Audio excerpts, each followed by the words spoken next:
se eu conseguir transmitir aos irmãos o que está no meu coração já há tanto tempo, a respeito daquilo que me parece fundamental no mundo de hoje, que é entender o significado do Natal. Existe uma mística que não encontra explicação humana. Não se pode explicar uma mobilização do povo, uma mobilização de ricos e pobres, uma mobilização de todos para uma só coisa. Aqueles que foram ontem à cidade podem ver que em nenhuma loja se podia entrar. Não havia como comprar, não havia como apanhar alguma coisa, porque todo mundo queria apanhar alguma coisa. E não existe uma explicação para este fenômeno, que não é um fenômeno brasileiro, não é um fenômeno local, é um fenômeno realmente mundial. É uma febre que dá em todas as pessoas, em todos os países, para esta movimentação. E não há explicação social para isso. Todas as lojas nos Estados Unidos, as grandes lojas, começaram no ano passado uma publicidade que se estendeu por este ano, e esse ano eu sei que atingiu maiores fatias do pensamento nacional nos Estados Unidos. Natal existe por causa de Jesus Cristo. Vamos juntos dizer: Natal existe por causa de Jesus Cristo. Colocaram nas lojas, colocaram nos presentes, colocaram em lembrança. Natal existe por causa de Jesus Cristo. E meus irmãos, isto aí realmente nos toca, esta figura mágica, esta figura bonita de uma pessoa chamada Jesus Cristo. Eu quero que nós hoje guardemos, e não preciso nem ler, mas podemos acompanhar e marcar nas Bíblias, este capítulo 2 da grande carta que saiu de uma prisão.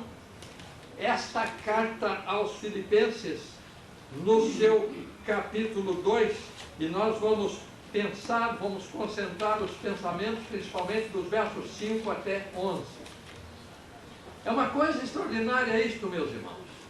É uma coisa maravilhosa quando nós podemos ver este homem que estava preso, que estava atrelado a um dos seus vigias, um soldado romano, e não podia, não tinha liberdade de sair de um determinado circuito de área.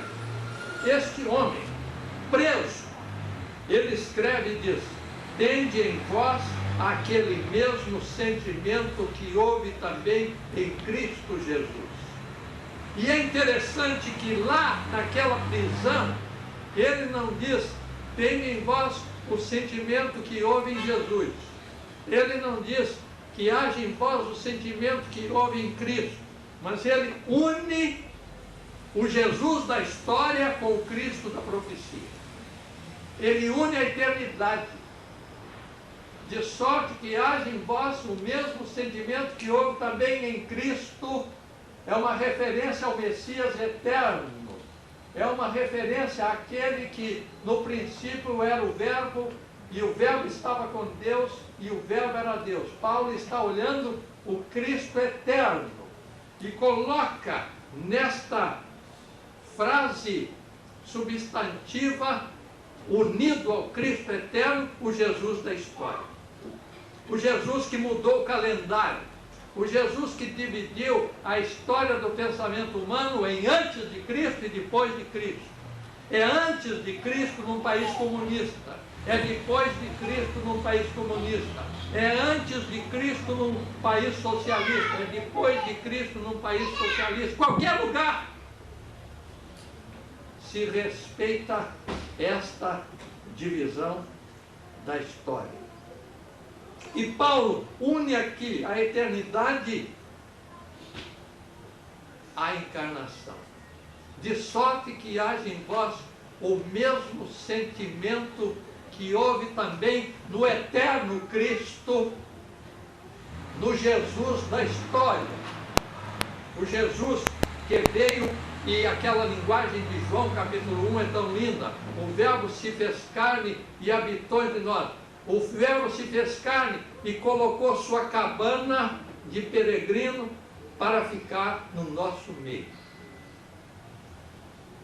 Paulo está olhando, portanto, para a eternidade e está olhando para a história. Renan, que foi ateu, que morreu ateu, que nunca se converteu, ele escreveu o seguinte: está condensada em Jesus Cristo toda a bondade, toda a beleza da natureza. É um ateu, mas é um ateu que não pode desfazer do Senhor da história. Thomas Mann escreveu: a moralidade que Jesus pregou jamais foi praticada por outro, senão por ele mesmo. Em outras palavras, o que ele pregou, o que ele falou sobre santidade, o que ele falou sobre moral, ele praticou. É uma palavra de Thomas Mann. Disraeli, que era judeu, escreveu o seguinte: eu não acredito que Jesus seja o Messias, mas eu tenho que reconhecer que Jesus conquistou a Europa e colocou nela, em toda a Europa, a faixa do cristianismo. É um judeu que está falando. Rousseau, este grande filósofo que alguns de nós gostam, e eu me incluo entre os que gostam dos seus ensinos, ele escreveu: na vida e morte de Sócrates pode-se sentir algo de um mártir, mas na morte de Jesus percebe-se a excelência de Deus. Deus lhe deu um nome que é sobre todo o nome. Então nós vimos aqui, meus irmãos, nesta pleiade de testemunhos, e eu podia levar os irmãos, por exemplo, para os caminhos da arte, e eu podia até desafiar os irmãos a observarem o que eu tenho tido o privilégio de observar inúmeras vezes nos museus da Europa.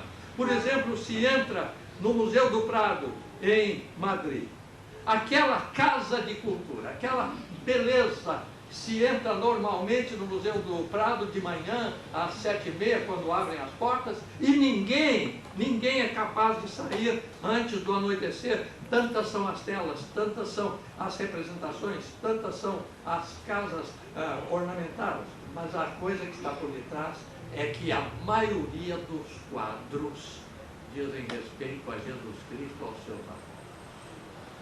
É impressionante como a arte, e não é só a arte renascentista, não, é a arte em geral, focaliza essa pessoa de Nosso Senhor Jesus Cristo, e é o que mais chama a atenção daquele que entra naqueles museus. Quando se entra em Louvre, não há como descrever a beleza daquela pinacoteca do andar que exibe as telas famosas sobre Jesus Cristo. Não há como. O número é tão grande, a beleza é tão variada. É uma pessoa que está no auge do pensamento mundial. Mas dizem que não existe nenhuma tela que vá além da tela de Rafael, que apresenta a ascensão de Nosso Senhor Jesus Cristo. E quando nós vemos falar nesta tela de Rafael, nós então começamos a ver aquele que já está emergindo do mundo, já voltando com a missão cumprida, regressando ao seio do Pai, com um rastro de vitória por detrás do seu caminho e da sua passagem maravilhosa por esse mundo. Eu quero destacar alguma coisa desse Jesus menino. Interessante que os evangelhos falam muito pouco sobre a infância de Jesus. Os chamados evangelhos apócrifos falam muita coisa. Humberto de Campos, naquele seu livro, O Monstro e Outros Contos, ele tem um capítulo sobre Jesus menino. Conta uma porção de lendas, de fantasia, que Jesus viu aqueles passarinhos feitos de barro, que Jesus chegava e fazia assim e o passarinho voava. e conta de um dia quando estava lá um cão morto e todo mundo sentindo o mau cheiro do cão, e Jesus chegou e com um gesto o cão viveu de novo. Coisas que são lendas. Mas tanto mais bonito o Evangelho de Jesus. O Evangelho diz, e crescia Jesus em estatura, em sabedoria e em graça diante de Deus e dos homens. E o Evangelho conta que quando Jesus atingiu a idade de 12 anos, ele subiu ao templo, e era a primeira vez que um adolescente ia ao templo naquela função, com direito de participação, era aos 12 anos.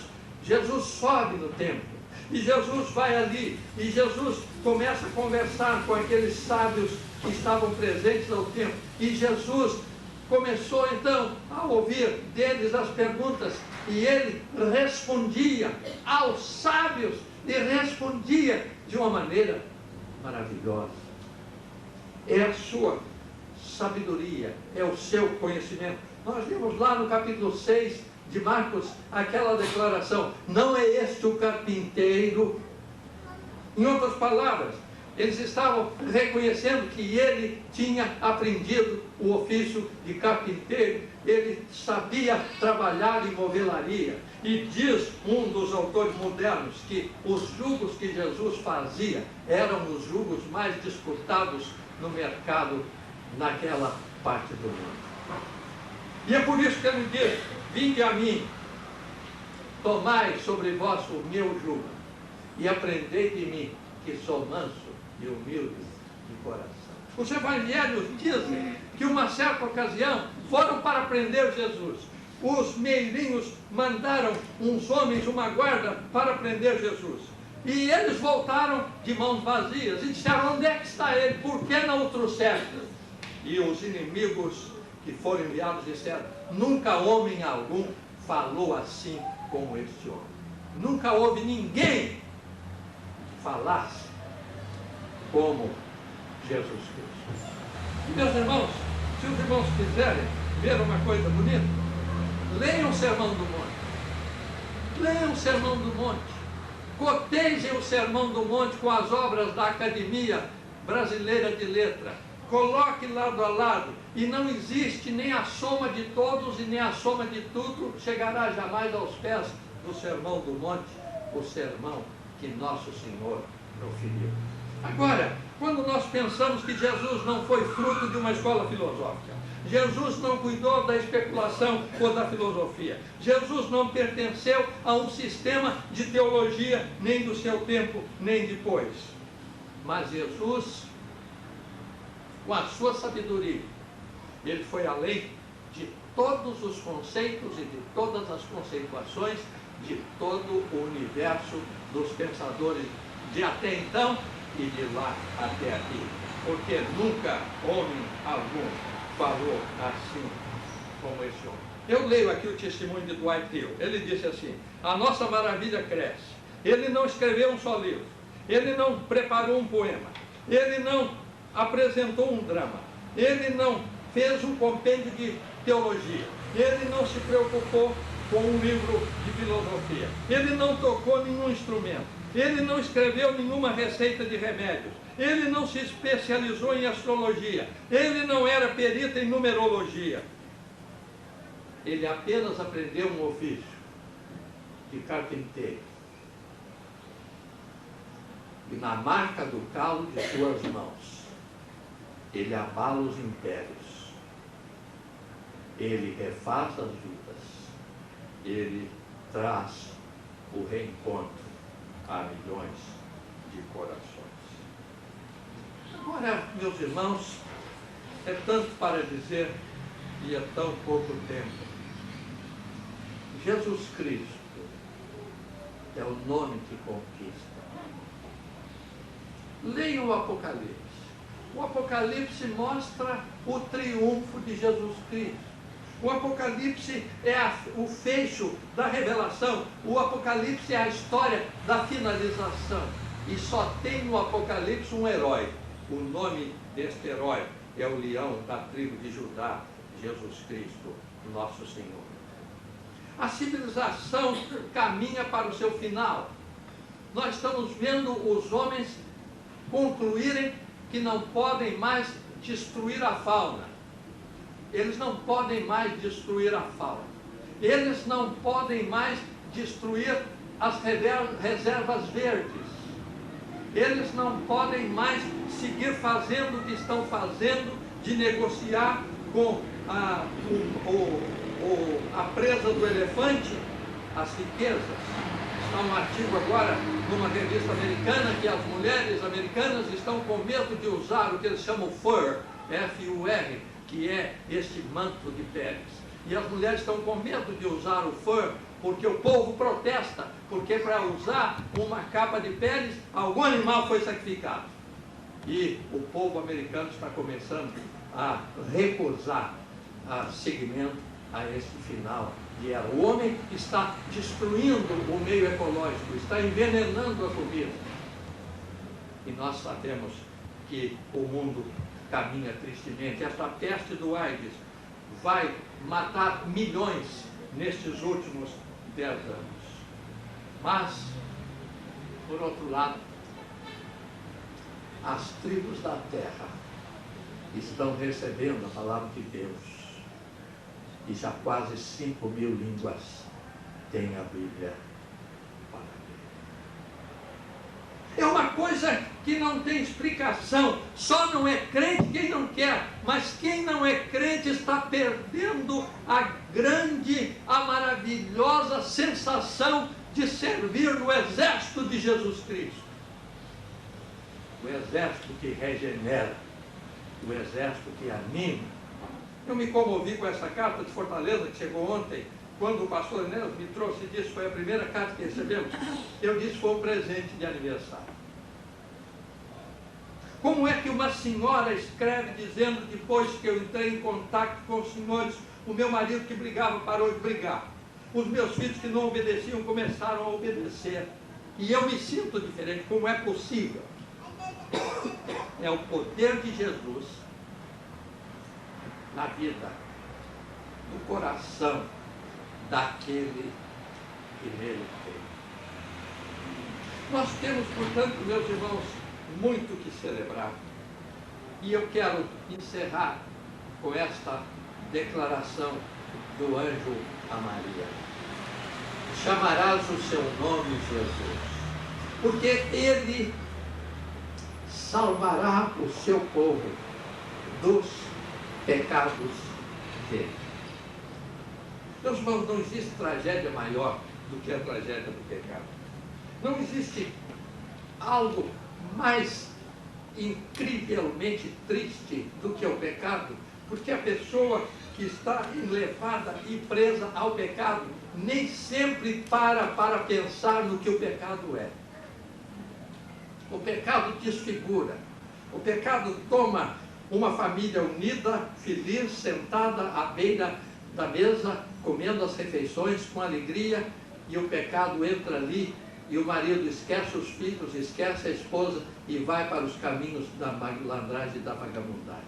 O pecado toma uma pessoa sóbria e enche esta pessoa de álcool, e esta pessoa que toma o álcool perde o domínio de si mesma, perde a noção dos reflexos, não tem mais reflexos, dirige perigosamente e vão em cima do outro e atropelam e matam. O pecado faz isso.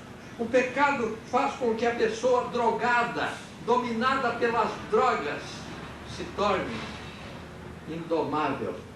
E ainda agora veio a notícia deste homem que matou uma família inteira sob o efeito das drogas, um jovem ainda em São Paulo.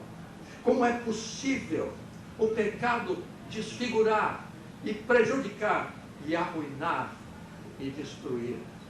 O pecado da intolerância, o pecado de dizer que o Evangelho não é, o pecado de recusar aceitar este domínio de Jesus Cristo.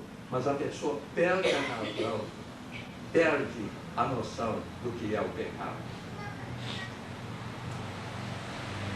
Mas a palavra do anjo é esta: chamarás o seu nome, Jesus, porque ele salvará o seu povo dos pecados dele. Meus irmãos, esse fenômeno da transformação, eu não vou entrar nisso, eu iria até 1 hora, e hoje eu quero respeitar os irmãos que nem almoço tem na igreja. Mas eu queria que nós agora celebrássemos no coração, e quero a atenção de todos, ninguém conversa, por favor, eu estou terminando. Vamos olhar para Filipenses 2. E aqui está o que Deus tem falado nesses dias, com uma insistência. Você tem que pregar nesse capítulo, porque é o capítulo que o mundo está precisando ouvir. E eu digo aos irmãos que ontem, naquele culto maravilhoso que os irmãos me ofereceram, eu senti que foi um culto escrito e sublinhado pela palavra amor. E Dona Inês sentiu a mesma coisa. Tende em vós aquele mesmo sentimento que houve também em Cristo Jesus, o qual, subsistindo em forma de Deus, não considerou que o ser igual a Deus fosse coisa a que se devia aferrar, mas esvaziou-se a si mesmo, tomando a forma de servo, tornando-se semelhante aos homens, e achado na forma de homem, humilhou-se a si mesmo, tornando-se obediente até a morte, e morte de cruz. Não aferrou-se ao fato de que era Deus. Ele se esvaziou. Ele se tornou homem. Mas depois de se tornar homem, se tornou escravo. E depois de se tornar escravo, foi morto da forma mais triste que o mundo podia matar. Agora, meus irmãos, é esse amor de Jesus que marca o verdadeiro missionário. É esse amor de Jesus que marca o verdadeiro pastor. É esse amor de Jesus que deve marcar o verdadeiro crente. Este amor que realmente, firmado em Cristo, abre mão de tudo, obedece em tudo, para glorificar a Cristo. E agora Paulo diz aqui, pelo que também Deus o exaltou soberanamente e lhe deu um nome que é sobre todo nome, para que ao nome de Jesus se dobre todo o joelho, os que estão nos céus e na terra e debaixo da terra, e toda língua confesse que Jesus Cristo é o Senhor, para a glória de Deus Pai. Nosso irmão Flávio Macieira, da nossa Marinha de Guerra, trouxe para mim uma alegria muito grande ao meu coração, quando em saudando a igreja ele disse que trazia saudações da segunda Igreja Batista de Pirapora. Eu comecei aquela igreja. E as reportagens vinham que era impossível ter uma igreja. E lá está a igreja. E lá está a igreja. Eu tive a bênção de abrir a igreja de Carinhanha, ali na Bahia. A igreja de Bom Jesus da Lapa. A igreja de Botirama. A igreja de Xique-Xique. A igreja de Central. E tantas outras naquele vale que não dá sequer para mencionar. Tive a bênção de abrir trabalho em Iracema do Norte, hoje uma grande cidade do tempo, não era nada. E eu fico maravilhado de ver como Jesus Cristo entra nas vidas e transforma os corações, e transforma casas em templos, barracos em santuários.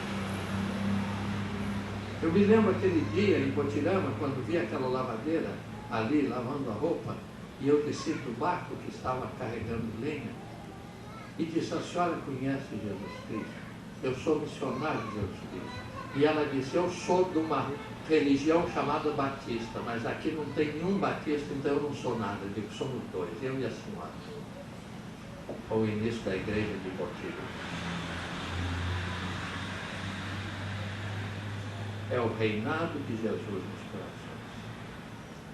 Eu queria, meus irmãos, que nós hoje desejássemos este mesmo Espírito de Jesus Cristo.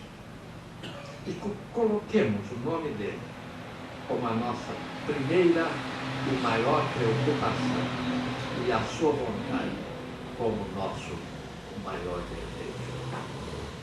Mas eu gostaria que alguém que ainda não segue a Jesus, não está emparelhado na sua igreja, abrisse o coração e dissesse: entra, Senhor, eu te aceito, eu quero. Vou pedir ao irmão Jamil, orar a Deus, Jamil, intercedendo por nós e intercedendo por alguém que nesta hora deva colocar Jesus no coração. Vamos orar com o irmão Jamil.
Vamos agradecer a Deus. Gente, que beleza. Que beleza.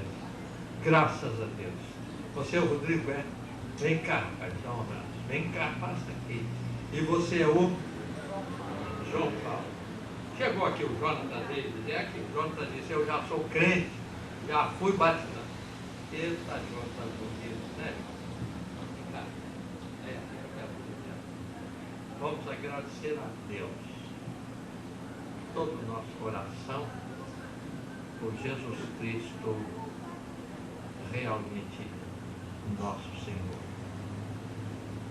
Irmãos, vamos realmente orar. Estou vendo aqui o Biraci bem.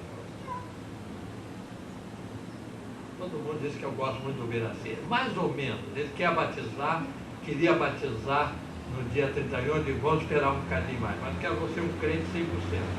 Lendo a Bíblia diariamente. Ele disse que almoça e janta, mas não está ainda lendo a Bíblia diariamente. Vou esperar ele ler a Bíblia diariamente.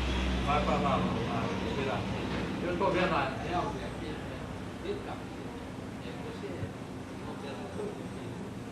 a Zilda. Você também quer batizar, né, Zilda? Que dentro. É a mamãe do João. Sobe aqui. Quero você aqui, Zilda. E essa moça Medina cantou ontem. Um visitante me disse na saída como ela cantou com tanto Espírito de Deus.